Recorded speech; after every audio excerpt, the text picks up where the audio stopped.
Okey. Sekarang ni saya nak tunjukkan rumah asal dia macam mana. Ni belakang ni. Macam ni. Okey. Ini rumah ni asal. Kita tengok rumah yang dah siap.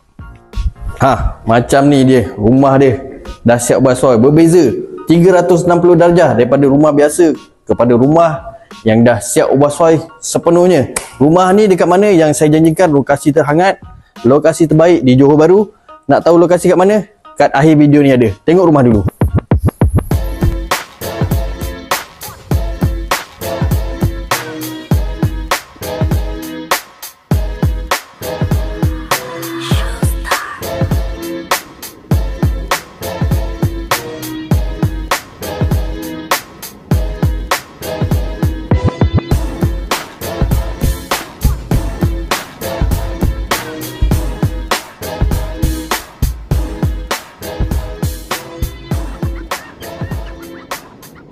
Rumah ni saya nak tekankan memang terletak di lokasi yang sangat terbaik. Saya nak bagi tahu kos untuk renovasi sahaja hingga 60-70 ribu. Kita bukan buat biasa-biasa. Tengok bumbung pun kita buka baru.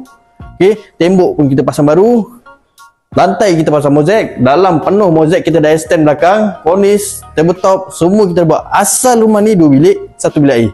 Tapi kita dah jadikan rumah ni 3 bilik, 1 bilik air, menjadikan dia lebih selesa dengan ruang bilik tambahan. Okey, jangan lepaskan peluang nak memiliki rumah di lokasi yang sangat terbaik ni dengan hanya perlu keluar kosong deposit, 100% loan untuk korang yang nak dapatkan rumah pertama ataupun siapa-siapa nak invest sewa dekat kawasan ni, dekat dengan UTM. Korang dah tahu kat mana? Dekat dengan kawasan pusat bandar. Korang dah tahu kan kat mana kan? Dekat dengan Taman Teknologi.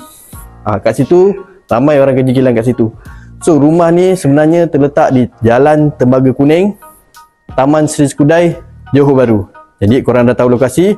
Lokasi memang panas. Duit ada, belum boleh tentu boleh beli barang kat sini. Siapkan dokumen, jumpa abang, kita tengok rumah sama-sama dan dapatkan rumah impian anda sekarang. Assalamualaikum.